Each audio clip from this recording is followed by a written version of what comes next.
इतनी strong squad और उसके बाद भी ऐसा लग रहा है कि बहुतों को चांस नहीं मिला। देखो मैं रो नहीं रहा हूँ, मैं खुशी में मेरे आंसू निकल रहे हैं। कई सारे सरप्राइजिंग एलिमेंट्स थे इस स्क्वाड में। सबसे पहला तो अगेन शुभमन गिल को एकदम से वाइस कैप्टन बनाया गया। अभी तक अक्षर पटेल थे। बहुत सारे फैंस जो कि मेरे ख्याल से कट्टर श्रेयस अय्यर फैंस भी हैं, उनका ये कहना है कि फेवरेटिज्म की भी एक झलक दिखती है आपको इस इंडियन स्क्वाड में। There is somewhat another reason अगर आप श्रेयस अय्यर को नहीं खिला रहे हैं। एक रीज़न यही है जो अब तक लग रहा है, वो रीज़न यही है कि मैनेजमेंट जो है वो उनको T20 टीम या T20 प्लेयर नहीं मान रहा है। यशस्वी तो T20 वर्ल्ड कप टीम में भी थे और क्यों उनको हटाया गया, ये थोड़ा सा सोचने वाली बात है, क्योंकि पिछला IPL भी उनका अच्छा गया है। वहीं पे आप देख रहे हैं कि वाइस कैप्टन्स ऐसे चेंज हो रहे हैं जैसे ऑस्ट्रेलिया टीम की जर्सी चेंज होती है ओवर द टाइम। अरे बाप रे, ये तो धोती खोल रहा है। पाकिस्तान के खिलाफ कौन सी टीम 11 आ सकती है आपके सामने? दुबई के इंटरनेशनल स्टेडियम में मैच होने वाला है। सबसे पहले दो नाम, इस पे भी बहुत बड़ी चर्चा है कि शुभमन गिल, अभिषेक शर्मा और संजू सैमसन, क्योंकि शुभमन गिल को नीचे खिलाने का कोई फ़ायदा नहीं है। खिलाने का फ़ायदा तो नीचे संजू सैमसन को भी नहीं है और अभिषेक शर्मा ऊपर ही खेलेंगे। अब इतनी ज़्यादा चीज़ें हो रही हैं, इतनी ज़्यादा बात हो रही है स्क्वाड्स पे, तो एक नज़र हम पाकिस्तान की स्क्वाड पे भी डाल लें। पाकिस्तान की स्क्वाड में the thinkable has happened, end of an error, और जो हो सकता था वो हो चुका है। मतलब जितनी चीज़ें अच्छी होनी थी पाकिस्तान स्क्वाड के साथ वो हो गई है T20 स्क्वाड के अनाउंसमेंट के बाद। मोहम्मद रिजवान और बाबर आजम आपके पाकिस्तान से नहीं खेलने वाले। ये टीम काफ़ी स्ट्रॉन्ग नज़र आ रही है आपको ऑन पेपर? बहुत वीक है, क्योंकि टीम स्ट्रॉन्ग तभी होगी जब आपकी बॉलिंग बैटिंग ऐसी होगी कि हाँ लगे आपको कि, और इस टीम में ऐसा कुछ खास लग नहीं रहा है। मे भी शायद अगर बाबर रिजवान होते तब ये टीम एटलीस्ट थोड़ा ऑन पेपर स्ट्रॉन्ग लगती, प्रेजेंटेबल लगती। हाँ, प्रेजेंटेबल लगती। एशिया कप 2025 की स्क्वाड अनाउंस हो चुकी है। 2025 की एशिया कप की स्क्वाड में इंडिया की टीम में कितने चेंजेस हुए हैं? वो शुभमन गिल वाइस कैप्टन बन चुके हैं। वहीं पे पाकिस्तान की स्क्वाड भी अनाउंस हुई है। क्या पाकिस्तान के साथ इंडिया खेलेगा, ये भी एक बड़ा सवाल है। लेकिन उससे पहले कि इन दोनों टीम्स की 11 क्या होगी, इन दोनों की स्क्वाड्स में क्या बड़े चेंजेस हुए हैं, इन सभी के ऊपर आज चर्चा होगी क्रिकेट टाइम्स के इस पॉडकास्ट पर। So welcome to cricket times podcast. मेरा नाम है Akash Thapa with my co host Akshat गौर।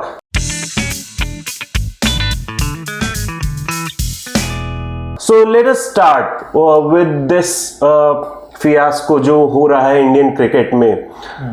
गौतम गंभीर साहब जब भी एक बड़ा झटका देते हैं, चाहे वो टीम अनाउंसमेंट के टाइम पे हो या कहीं पे भी हो, तो अजीत आगरकर आके सबसे पहले उसी को केटर करते हैं कि Shubman Gill captain, Rishabh Pant vice captain. इस बार Surya Kumar Yadav captain and vice captain will be Shubman Gill. So ये टीम स्क्वाड अनाउंस जब हुई तो इतनी ज़्यादा चीज़ें चल रही थी। श्रेयस अय्यर के ऊपर बातें चल रही थी, बहुत हद तक यशस्वी जायसवाल का फ्यूचर क्या होगा, क्योंकि वो तो अंडर स्टडी थे रोहित शर्मा के। जब आप देखें 2024 का T20 वर्ल्ड कप, अच्छे खासे बैटर जो कि टीम से बाहर भी नहीं गए थे, उनको टीम में होना था, और तभी एकदम से पूरा का पूरा तख्ता पलट हुआ, पूरी की पूरी टीम ही चेंज हो गई। इतनी स्ट्रॉन्ग स्क्वाड और उसके बाद भी ऐसा लग रहा है कि बहुतों को चांस नहीं मिला। इनविंसिबल स्क्वाड नज़र आ रही है जो कि 2026 के वर्ल्ड कप को भी जीतेगी अगर इसी स्क्वाड के साथ जाएं तो। इतनी सारी चीज़ें चल रही हैं। तो पहली बात, आपने जब स्क्वाड की तरफ देखी, नज़र डाली आपने, तो क्या क्या दिमाग में चल रहा था उस समय? देखिए, सबसे पहली बात तो यही है कि एक सरप्राइजिंग एलिमेंट नहीं था, कई सारे सरप्राइजिंग एलिमेंट्स थे इस स्क्वाड में। सबसे पहला तो अगेन शुभमन गिल को एकदम से वाइस कैप्टन बनाया गया। अभी तक अक्षर पटेल थे, और क्यों उनको हटाया गया ये तो वजह जाहिर है कि नहीं बताई है चीफ सिलेक्टर साहब ने। शुभमन गिल वाइस कैप्टन बने may be because of his recent exploits. Test captain बने, बहुत अच्छी बैटिंग करी इंग्लैंड में, नो डाउट अबाउट दैट। मे भी शायद उस रीज़न की वजह से, प्लस आईपीएल में भी अच्छा किया है एज अ कैप्टन भी, एज अ प्लेयर भी उन्होंने गुजरात के लिए। काफ़ी सारी चीज़ें शायद ये सब होंगी, और प्लस एक जो बहुत बड़ी चीज़ है शुभमन गिल को वाइस कैप्टन बनाने के पीछे, या जो एक पुश उनको दिया जा रहा है, वो शायद इसलिए भी है कि वो कहीं ना कहीं बीसीसीआई शायद ऐसा मान रही है कि शुभमन गिल जो है वो नेक्स्ट पोस्टर बॉय हैं इंडियन क्रिकेट के। और हर एरा में ऐसा होता है कि कोई एक पोस्टर बॉय निकल के आता है और उसको अच्छा खासा प्रमोट किया जाता है, जिसमें कोई बुराई नहीं है, क्योंकि ऐसा करके फिर एक वो बहुत बड़ा स्टार के रूप में बन के निकलता है। विराट कोहली के संग भी यही हुआ था जब वो आए थे नए नए, when he was busting out to the scene, और बहुत ज़्यादा पुश किया गया। MS धोनी की बहुत बैकिंग थी despite consistent failures early days में, लेकिन उसका रिज़ल्ट फिर देखने को मिला। और कहीं ना कहीं विराट कोहली के बाद उनका जो एक सक्सेसर के रूप में शुभमन गिल को देखा जा रहा है, तो मे बी ये एक ऐसे कुछ रीजंस हो सकते हैं behind his promotion as vice captain. तो ये तो बात थी शुभमन गिल वाली कि ये एक सरप्राइजिंग एलिमेंट था। दूसरा, जैसे आपने बोला, 2 पॉइंट्स आपने उठाए कि श्रेयस अय्यर मिस्ड आउट हुए इस बार अलॉन्ग विद यशस्वी। यशस्वी तो T20 वर्ल्ड कप टीम में भी थे, और क्यों उनको हटाया गया ये थोड़ा सा सोचने वाली बात है, क्योंकि पिछला IPL भी उनका अच्छा गया है। तो ऐसे में मे भी शायद ओपनर्स उनके पास इस टीम में ऑलरेडी हैं, काफ़ी ऑप्शंस हैं ओपनर्स के, मे बी शायद इस वजह से ही जो टीम कॉम्बिनेशन है उसमें शायद वो फिट नहीं बैठ पा रहे होंगे, मे बी शायद ये कारण हो सकता है। बट श्रेयस अय्यर का कारण जो है वो आप कोई एक्सक्यूज़ दे नहीं सकते हो not to pick him, because ये एक गौर करने वाली बात ये है, why we are raising this point, कि जब से IPL शुरू हुआ है फ्रॉम 2008 लेटली IPL से ही सिलेक्शंस हो रहे हैं टीम इंडिया में, ख़ास तौर पे T20I टीम्स में। ऐसा माना जा रहा है कि जो IPL में अच्छा करता, सूर्य कुमार का भी सिलेक्शन तभी हुआ था, बहुत लंबे समय तक डोमेस्टिक में परफॉर्म किया, सिलेक्शन नहीं हुआ। IPL में वो लगातार 3-4 सीज़न अच्छा किया, वही विराट कोहली को उन्होंने एक लुक दिया था, उसके बाद से ऑल ऑफ अ सडन उनकी लाइफ चेंज हुई। सिमिलरली आई गेस आप देखें बहुत सारे ऐसे एग्जांपल्स हैं जो IPL में जो चमके, इवन इंटरनेशनल टीम्स में भी शेन वॉटसन की वापसी हुई थी IPL के परफॉर्मेंसेस के बाद।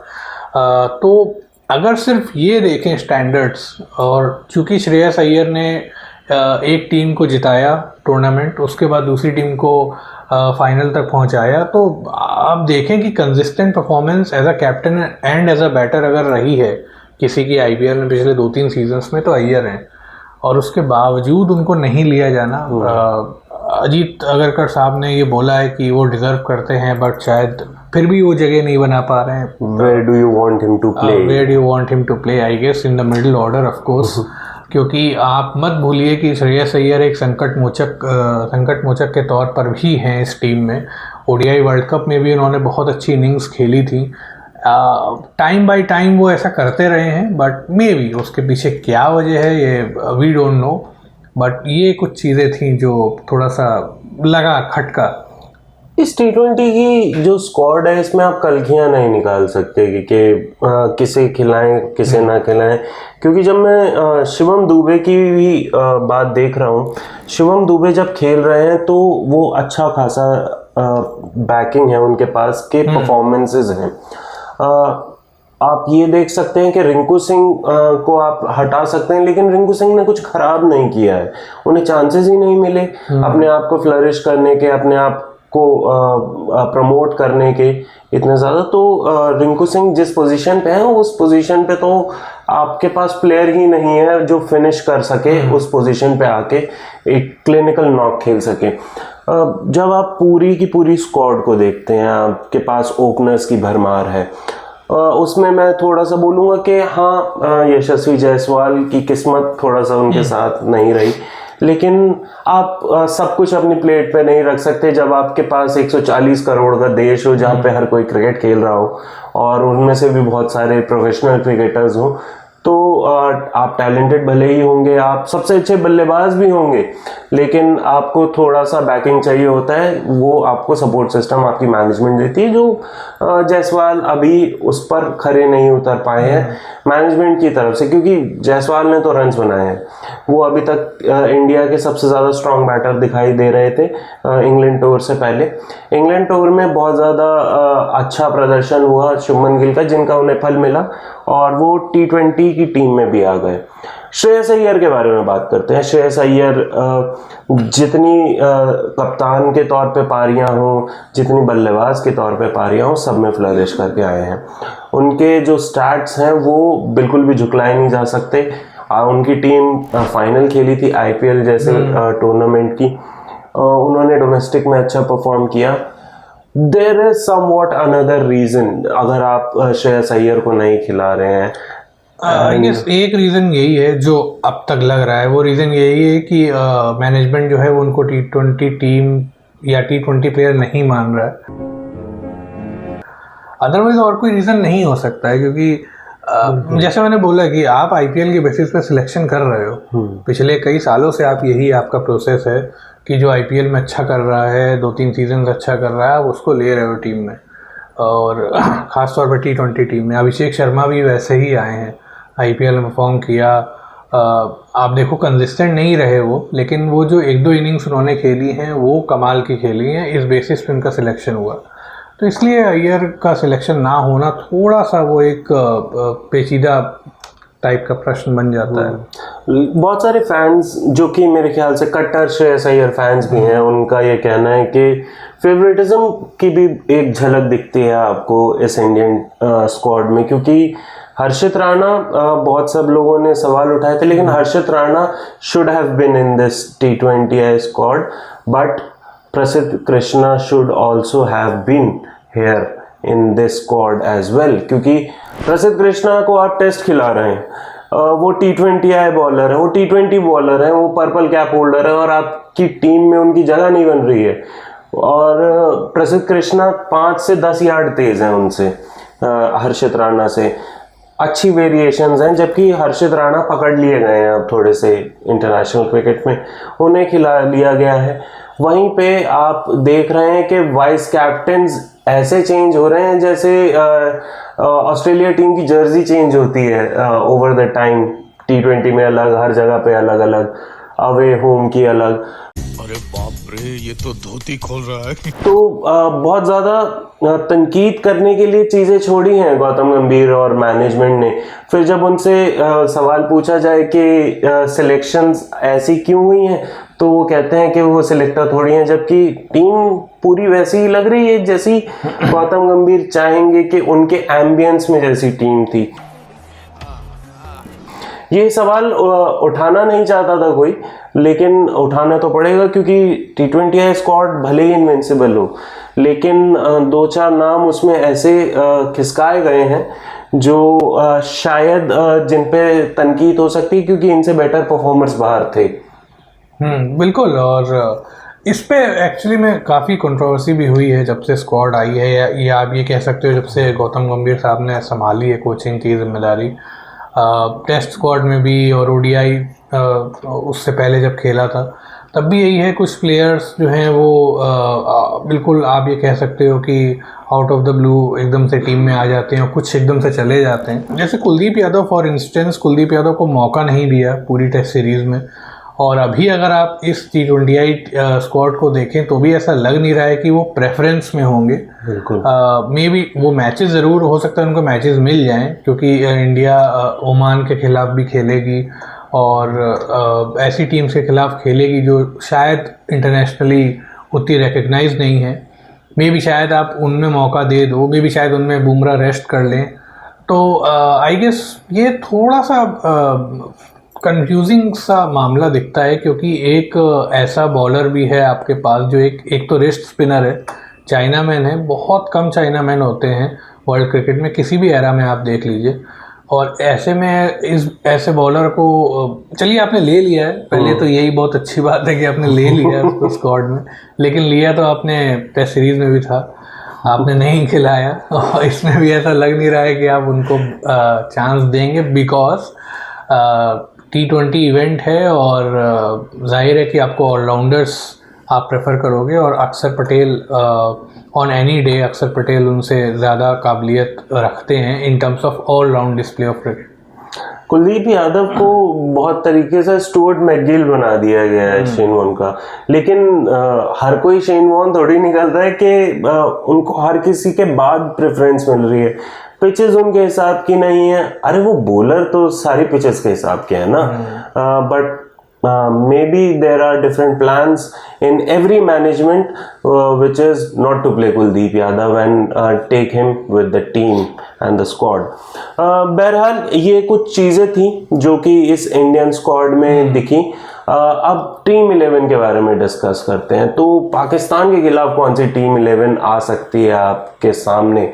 दुबई के इंटरनेशनल स्टेडियम में मैच होने वाला है। सबसे पहले दो नाम, इस पे भी बहुत बड़ी चर्चा है कि शुभमन गिल, अभिषेक शर्मा और संजू सैमसन, क्योंकि शुभमन गिल को नीचे खिलाने का कोई फ़ायदा नहीं है, खिलाने का फ़ायदा तो नीचे संजू सैमसन को भी नहीं है, और अभिषेक शर्मा ऊपर ही खेलेंगे, वो उनकी जगह है, क्योंकि अगर वो 6 ओवर तक अच्छे से टिक गए तो वो पूरा का पूरा गेम कहाँ से कहाँ ले जाएंगे किसी को भी नहीं पता है वो। हाँ बिल्कुल, और अभिषेक तो एक सर्टेन ओपनर है, जो सेकंड ओपनर है उसमें थोड़ा सा पेच फंसेगा।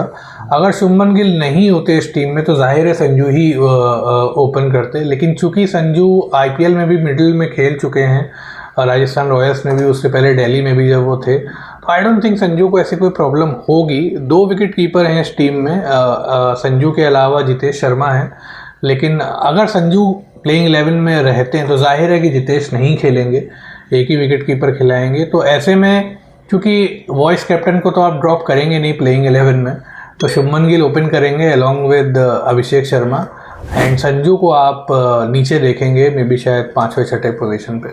और यही चीज़ आ रही थी कि अगर जायसवाल भी आते तो यही दिक्कत आपको फेस करनी पड़ती, चाहे वाइस कैप्टन कोई भी होता। लेकिन Shubman Gill red hot form में है और उनके फॉर्म को एक्सप्लॉइट करना भी बनता है, बट संजू सैमसन के साथ थोड़ी सी ज्यादती हुई, लेकिन लाइफ इज नॉट क्या कहते हैं उसे, बेड ऑफ रोजेस।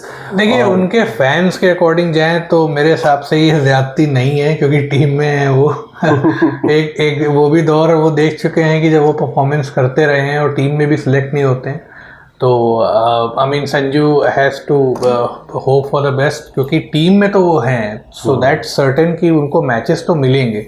प्रश्न ये उठता है कि क्रूशल मैचेस में वो खेलेंगे कि नहीं, क्योंकि मैचेस तो वो खेलेंगे, अब एज एन ओपनर खेलेंगे या as a middle order batter खेलेंगे, उनको शायद दिक्कत इसलिए नहीं होगी जैसा हम लोग ने बात करी, क्योंकि वो खेल चुके हैं, आईपीएल में भी वो खेल चुके हैं और उसके पहले डोमेस्टिक में भी खेल चुके हैं। सो आई डोंट थिंक संजू, और प्लस गिवन द कॉन्टेक्स्ट कि अगर आप एक प्लेयर को बोलो कि भाई आपको हम टीम में ले रहे हैं, जो कि ऑलरेडी इन एंड आउट हो चुका है, कई सालों से उसका ये चल रहा है इन एंड आउट, और उसको 2 ऑप्शन दिए जाएं कि भैया या तो आप ना खेलो या तो आप अपने हमारे नंबर के अकॉर्डिंग खेलो, तो आई गेस प्लेयर वही चूज़ करेगा, कम से कम उसको मिल रहा है मौका।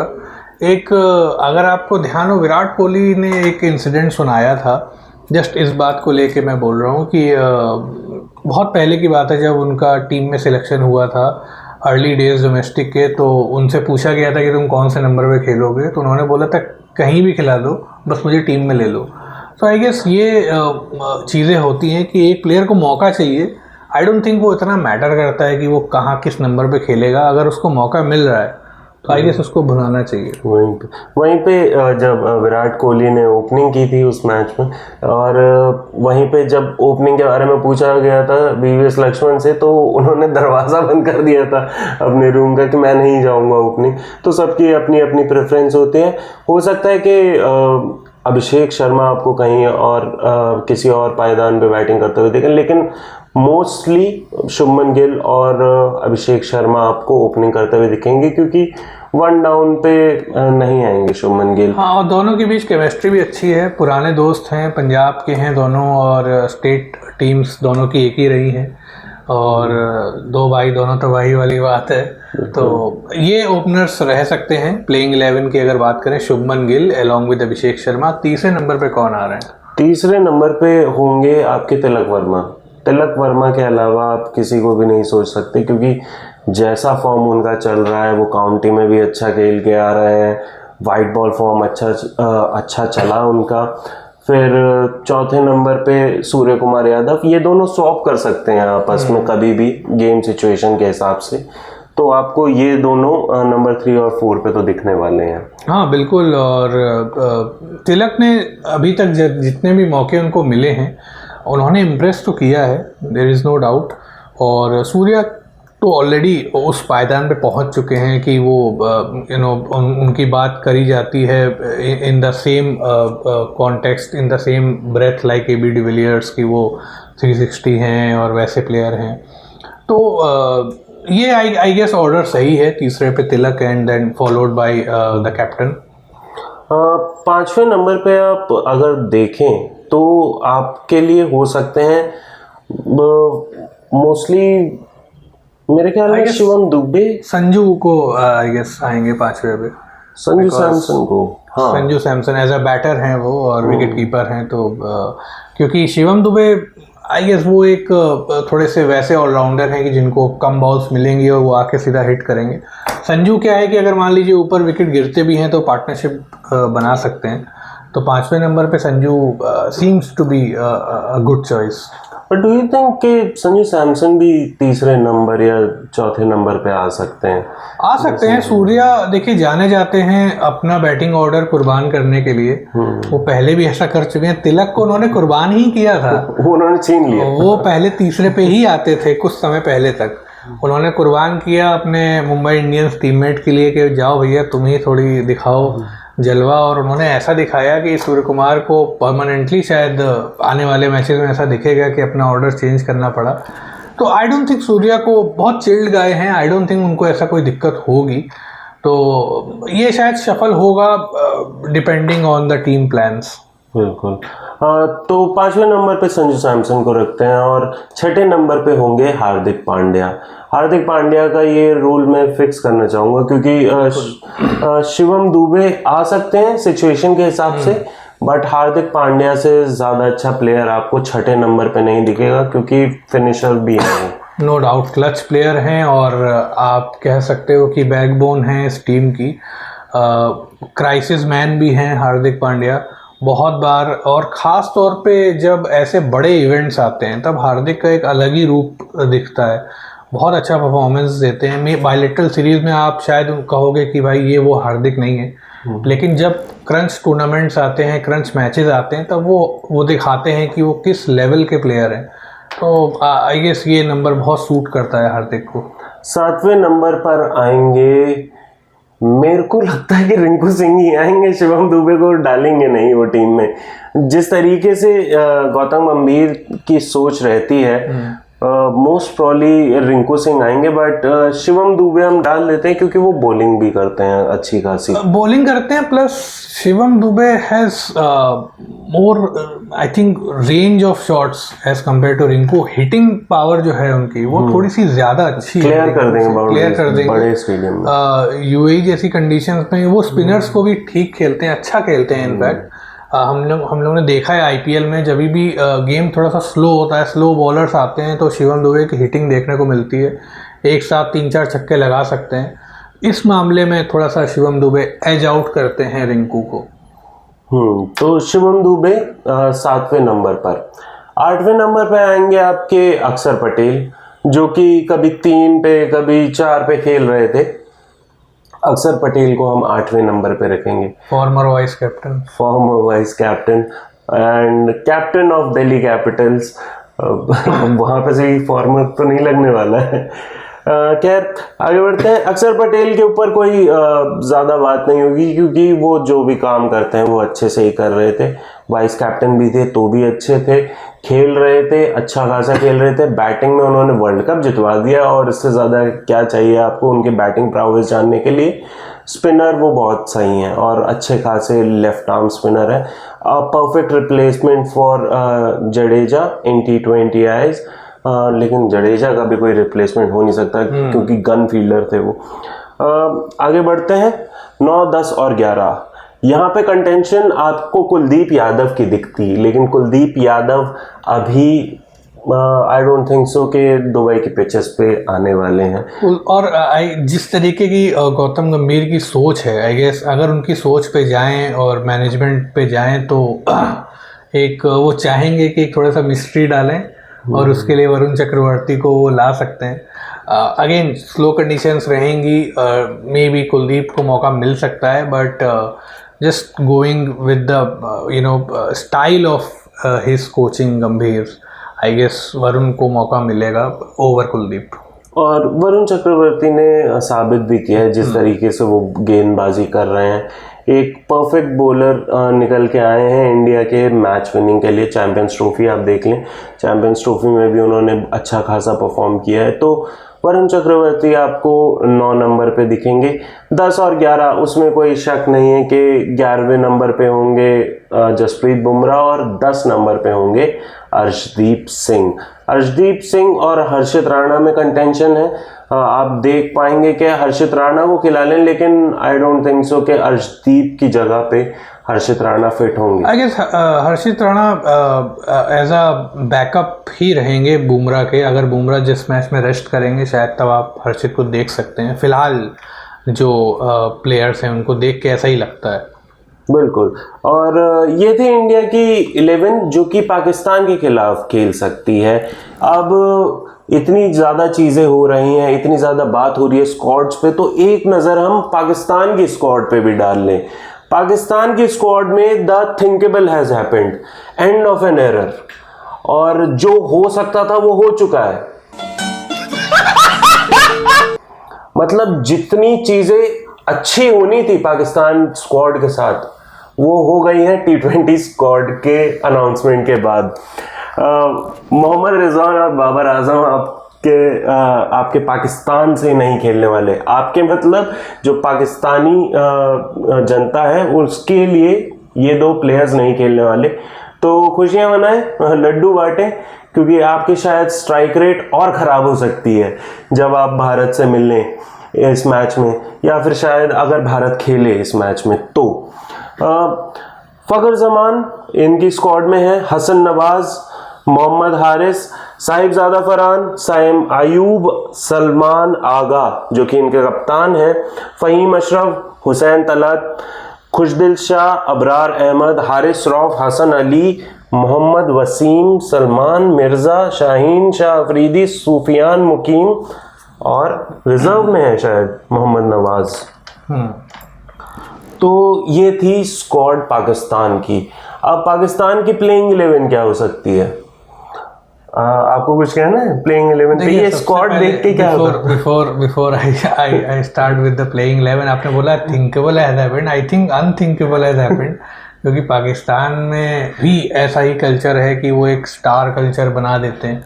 और बाबर आजम बहुत बड़े प्लेयर, बहुत बड़े नाम, और उनको अगर ड्रॉप किया गया एशिया कप जैसे बड़े टूर्नामेंट से, सो आई गेस ये बहुत बड़ा मैसेज जाता है। किसको जाता है ये आप लोग डिसाइड कर लीजिए लेकिन गया तो है सर्टनली। और मोहम्मद रिजवान को भी निकाल दिया गया है बिल्कुल। तो आई गेस ये शायद होना था, it was due to happen, क्योंकि आप कॉन्स्टेंटली फेल होते जा रहे हो, काफ़ी टाइम से आप परफॉर्म नहीं कर रहे हो। एक ज़माना था जब आप कोहली साहब को एडवाइस दे रहे थे ट्विटर पे, और अब शायद आपको ज़रूरत है। खैर ये अलग चीज़ें हैं। ये इशारा है, ये जितने भी इशारे हैं ये जा रहे हैं उमरान अकमल को, क्योंकि वो कमबैक करने का सोच रहे हैं। और मोहम्मद रिजवान ने तो शायद इसको एक्सेप्ट भी कर लिया है, क्योंकि वो CPL खेलने वाले हैं। अभी लेटेस्ट न्यूज़ है ये, और वो शायद एक्सेप्ट कर चुके हैं। बाबर शायद अभी तक नहीं कर पा रहे हैं। BBL में ज़रूर दिखेंगे बाबर आने वाले, तो मे भी शायद उससे कम बैक हो सकता है, क्योंकि उनके हेड कोच ने भी यही बोला है कि फ़िलहाल वो लोग, ऐसा नहीं है स्कीम ऑफ थिंग्स से बाहर हो गए हैं, स्कीम ऑफ थिंग्स में हैं, लेकिन उनको अभी और थोड़ा परखा जाएगा। तब तक के लिए एक young team with a mixture of few experience players ले लिए गए हैं। शुरुआत अगर करें ओपनिंग जोड़ी से, तो अगेन एक प्लेयर ऐसा है जो इनकी टीम में रहते हैं हमेशा, बड़े टूर्नामेंट में आते हैं फिर बीच में गायब हो जाते हैं। हम बात करें फ़खर ज़मान की, बहुत टैलेंटेड प्लेयर हैं, लेकिन वो bits and pieces kind of आप कह सकते हो उनकी परफॉर्मेंसेस रही हैं। बीच बीच में कभी एक लॉ जलती है तो परफॉर्म कर देते हैं और उसके बाद फिर शायद वो भूल जाते हैं। मतलब वो जब एक आध मैच ज़्यादा खेल लेते हैं अपने स्केड्यूल में से, तो वो घुटना पकड़ लेते हैं।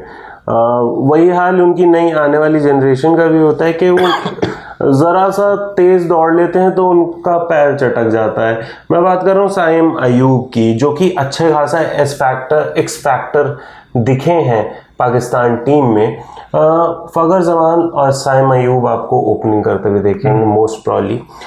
हसन नवाज़ आपको वन डाउन आते हुए दिखेंगे। ये टीम काफ़ी स्ट्रॉन्ग नज़र आ रही है आपको ऑन पेपर? बहुत वीक है क्योंकि टीम स्ट्रॉन्ग तभी होगी जब आपकी बॉलिंग बैटिंग ऐसी होगी कि हाँ लगे आपको कि, और इस टीम में ऐसा कुछ खास लग नहीं रहा है। मे भी शायद अगर बाबर रिजवान होते तब ये टीम एटलीस्ट थोड़ा ऑन पेपर स्ट्रॉन्ग लगती, प्रेजेंटेबल लगती। बट अभी तो अगर आप टीम को देखें तो बहुत से ऐसे नाम हैं जो शायद सिर्फ पाकिस्तान क्रिकेट में ही लोगों ने सुने होंगे, ग्लोबल लेवल पे तो नहीं सुने होंगे। हसन नवाज़ इज़ वन सच प्लेयर, अभी रिसेंटली आए हैं, कुछ एक आध इनिंग्स खेली हैं अच्छी, उसके अलावा ऐसा कोई ख़ास इम्प्रेसिव मे भी शायद आप ये भी कह सकते हो इट्स टू अर्ली टू जज, बहुत ज़्यादा मैचेस भी नहीं खेले। लेकिन जो भी है कुल मिला के टीम तो वीक है, ऑन पेपर वीक लग रही है। परफॉर्मेंसेस कैसे देते हैं ये तो जाहिर है कि वक्त बताएगा, लेकिन फ़िलहाल हसन नवाज़ दिख रहे हैं आपको तीसरे नंबर पे। चौथी पोजीशन पे आप किसे खिलाना चाहेंगे? कि मोहम्मद हारिस हैं आपके पास, साहिबजादा फरहान है।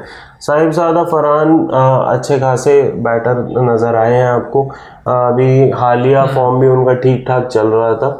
आई गेस फरहान ही है जो उनको प्रेफरेंस मिलेगी, साहिबजादा फरहान को। और जैसा आपने बोला थोड़ा सा परफॉर्मेंसेस अगर उनकी पिछली देखें तो ठीक ठाक रही हैं, हाल में इन्होंने सेंचुरी भी मारी थी। और he will be followed by the captain himself Salman Agha, जिनको आगा सलमान भी कुछ लोग बोलते हैं, सलमान अली आगा भी बोलते हैं। तो उनका एग्जैक्ट नेम क्या है तो वही बताएंगे, लेकिन खैर तो कप्तान साहब आ सकते हैं इसके बाद 5वें। पाकिस्तान इस तरीके से मिस्ट्री डालता है कि पासपोर्ट पे क्या नाम डालेंगे। बिल्कुल, और ये मिस्ट्री जो है वो शायद उनके टीम सिलेक्शन में भी रहती है, पता नहीं चलता है कौन सा प्लेयर आएगा।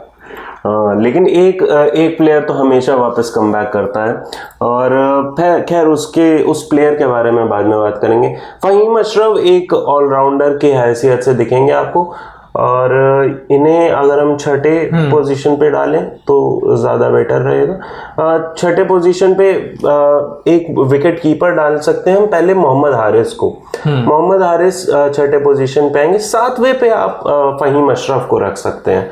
फ़हीम अशरफ 7वें नंबर पे, मोहम्मद हारिस के बारे में ज़्यादा बात होती नहीं है, लेकिन ठीक है, जैसे एक बाकी सारे पाकिस्तानी विकेट कीपर्स से तो थोड़े से सेफ ही हैं। तो आप ये देख सकते हैं कि मोहम्मद हारिस अच्छा खासा खेल रहे हैं, लेकिन मोहम्मद हारिस के साथ दिक्कत यह है कि उनका बल्ला कभी चलता है, कभी बिल्कुल ही नहीं चलता, और कभी बहुत ज़्यादा नहीं चलता है।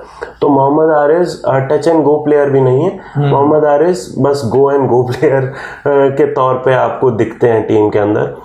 वहीं पे फ़हीम अशरफ के बारे में ज़्यादा लोगों ने देखा नहीं है, लेकिन हमने जितना फॉलो किया है कि फ़हीम अशरफ थोड़े से लीथल हो जाते हैं जब उनकी कंडीशंस हो। तो दुबई की कंडीशंस या अबू धाबी की कंडीशंस में आपको दिखेंगे वो इतना अच्छा परफॉर्म कर सकते हैं, क्योंकि इन एंड आउट रहे हैं, काफ़ी टाइम से खेल रहे हैं पाकिस्तान के लिए, लेकिन इन एंड आउट अक्सर रहते हैं, कभी रहते हैं कभी बाहर हो जाते हैं। इस इवेंट में है तो जाहिर है कि इस इवेंट में है तो वो ज़रूर खेलेंगे, क्योंकि अगर आप बाकी प्लेयर्स को देखें, बाकी ऑलराउंडर्स को, तो एटलीस्ट वो एक रिकग्नाइजेबल फेस लगते हैं। तो आई गेस इसलिए वो ज़रूर रहेंगे प्लेइंग 11 में। 9वीं पोजीशन 8, 9, 10, 11 ये 4 पोजीशंस बची हैं। तो खुशदिल शाह आपको देखने को मिलेंगे उसमें। 8वीं पोजीशन पे। खुशदिल शाह अच्छा खासा allrounder, slow left arm orthodox spinner, batting भी ठीक ठाक कर लेते हैं। तो T20 के लिहाजे से खुशदिल शाह आपको अच्छा खासा खेलते हुए दिखेंगे। 9, 10 और 11। 9 नंबर पे आप देख सकते हैं चील को Shaheen Shah Afridi, the eagle of Pakistan bowling lineup. इतने सारे नाम देते क्यों हैं ये लोग? जब शाहीन शाह का मेरे को कुछ एक्सेप्शनल परफॉर्मेंस किसी बड़ी टीम के सामने याद नहीं आ रहा है इन रिसेंट पास्ट। बहरहाल T20 में कम बैक कर रहे हैं और देखते हैं कि कैसा खेलेंगे। उनके यॉर्कर्स नेल होनी शुरू हो गई थी, लेकिन उससे पहले वो 2 फुल टॉस ज़रूर देते हैं, तो ये देखने वाली बात होगी। Are we good with Shaheen Shah Afridi at 9? I guess आप बॉलिंग थोड़ी सी स्ट्रॉन्ग करना चाहोगे और एक्सपीरियंस कैंपेनर तो ज़रूर हैं। जब से उनको चोट लगी है तब से उनकी थोड़ी सी फॉर्म ज़रूर गई है और वो उतना पेस भी नहीं रहा है जो पहले 140 प्लस क्लिक करते थे, अब थोड़ा सा 130s में आ गए हैं और उतनी शार्पनेस भी नहीं दिखती है। मे भी शायद वो कम बैक कर रहे हैं, तो हो सकता है आप उनसे एक्सपेक्ट कर सकते हो बीइंग अ बिग प्लेयर, और तरह तरह की लीग्स में भी खेल चुके हैं, तो PSL में भी खेला था, तो मे भी शायद आप एक्सपेक्ट करोगे उनसे to shine in the Asia cup. लेकिन अगेन फिटनेस के बाद आ रहे हैं तो आप ज़्यादा एक्सपेक्ट तो आप नहीं करोगे, लेकिन एटलीस्ट पाकिस्तानी फैंस तो एक्सपेक्ट करेंगे, वो चाहेंगे कि वो चलें क्योंकि एक बड़ा नाम है, और अगर वो अपनी रिदम पे आ जाते हैं तो फिर वो अच्छे बॉलर हैं। बिल्कुल। इतनी सारी चीज़ें आई हैं, बैकअप बॉलर्स भी बहुत हैं, तो आपके पास एक लेग स्पिनर है अबरार अहमद नाम का, उन्हें 10वें पे खिलाया जाए या हसन अली को 10वें पे खिलाया जाए? आई गेस हसन अली और अबरार दोनों ही रहेंगे। आप पोजीशन अदल बदल सकते हो 10 या 11 की, क्योंकि हसन अली जो है उनको शायद लिया ही इसीलिए गया है कि वो एक्सपीरियंस लेके आते हैं। काफ़ी सारे इवेंट्स खेल चुके हैं, ICC के, एशिया कप भी खेल चुके हैं, सो ओवरऑल वो एक एक्सपोजर उनको मिलता है। क्योंकि T20 का एक्सपीरियंस है, टूर्नामेंट्स खेल चुके हैं, UAE जैसी जगह में कंडीशंस ऐसी रहती हैं कि आपको वेरिएशन चाहिए। हसन अली उस टाइप के गेंदबाज हैं कि आपको वेरिएशन देंगे। और अबरार अहमद देखिए बहुत क्वालिटी लेग स्पिनर तो नहीं कहेंगे, लेकिन जो भी ऑप्शंस अवेलेबल हैं उनमें तो आप अबरार को ही पिक करेंगे। थोड़े से आप एक कह सकते हैं कि एनिमेशन ज़रूर दिखता है उनमें, थोड़े से उत्साहित बॉलर हैं, और ऐसे कैरेक्टर्स आपको चाहिए टीम में जो कभी कभार मोरल डाउन होता है तो उनकी वजह से वो लिफ्ट हो जाता है। तो अबरार और Hasan Ali I guess in 2 को ज़रूर लेगी पाकिस्तान। बिल्कुल। हसन अली और अबरार में से एक इंसान खेलेगा, एक खिलाड़ी खेलेगा, वो 10वीं पोजीशन पे खेलेगा। लेकिन 11वीं पोजीशन के लिए भी एक टसल है, वो है मोहम्मद वसीम जूनियर और हारिस रऊफ का। हारिस रऊफ जो कि मेन गो टू बॉलर होंगे इस टीम में, सबसे अच्छे बॉलर वही हैं, और मैं कहूँगा कि फील्डिंग के टर्म्स पे भी सबसे अच्छे फील्डर्स में से भी एक वही हैं। तो मोस्ट प्रॉब्ली आपको 11वें नंबर पे मोहम्मद हारिस देखने को मिलेंगे। हारिस रऊफ, सॉरी, मोहम्मद हारिस तो बैटर है। तो हारिस रऊफ आपको देखने को मिलेंगे, और एक और चीज़ देखने को मिलेगी कि मोहम्मद वसीम जो हैं वो आपको देखने को मिल सकते हैं उनके ऊपर, शाहीन शाह अफरीदी के ऊपर, क्योंकि उनकी गेंद स्टार्टिंग के ओवर्स में बहुत लहर रही होती है। हाँ, बट इंडिया के खिलाफ आई डोंट थिंक उनको खिलाएंगे। बात इंडिया के खिलाफ अगर 11 की करें तो ये कुछ प्लेयर्स हैं जो ज़रूर खेलेंगे। बाकी मैचेस में भी शायद कॉम्बिनेशन को शफल कर सकती है पाकिस्तान, बट इंडिया के खिलाफ अगर ये मैच होता है तो वो अपनी बेस्ट 11 ही खिलाना चाहेंगे। देखने वाली बात ये है कि जहाँ पे इंडिया के पास बैटिंग, बॉलिंग और ऑलराउंडर्स का बैलेंस था, इनविंसिबल लग रही थी, ये सब बॉलर्स ही बॉलर्स भर रखे हैं इन्होंने अपने स्क्वाड में। जहाँ पे सुफियान मुकीम भी आपको बाहर बैठे हुए दिखेंगे, जहाँ पर आपको दिखेंगे मोहम्मद वसीम जूनियर, और साथ में सलमान मिर्ज़ा जो कि अच्छा खासा फास्ट बॉल डालते हैं, वो भी आपको बाहर बैठे हुए दिखेंगे। पाकिस्तान की टीम में कुछ तो अजब गजब खेल चल रहा है। आई डोंट नो वहाँ की भी मैनेजमेंट क्या सोचती है। आकिब जावेद जैसी पर्सनालिटी जो सिलेक्टर्स की है वहाँ पर, थोड़ी सी उल्टी सीधी चीजें तो वहां पे भी चल रही हैं। तो ये थी एशिया कप 2025 की भारत और पाकिस्तान की स्क्वाड्स और उनकी प्रोबेबल 11s। अब इसमें बहुत सारे चेंजेस हो सकते हैं क्योंकि दोनों जगहों की मैनेजमेंट अलग अलग जगह की अलग अलग कंडीशंस पे अपनी टीम्स चुनती हैं, लेकिन जो ऑल इन ऑल 8 से 10 प्लेयर्स आपको सेम दिखाई देंगे, जहां पर आपको इंडियन टीम में भी अलग अलग प्लेयर्स शिरकत करते हुए दिखाई देंगे और वहां पे पाकिस्तान में तो हो सकता है कि पूरे के पूरे 15 ही चेंज हो जाए कभी भी। बहरहाल अभी तक के लिए इतना ही। मिलते हैं आपसे अगले क्रिकेट टाइम्स पॉडकास्ट पर।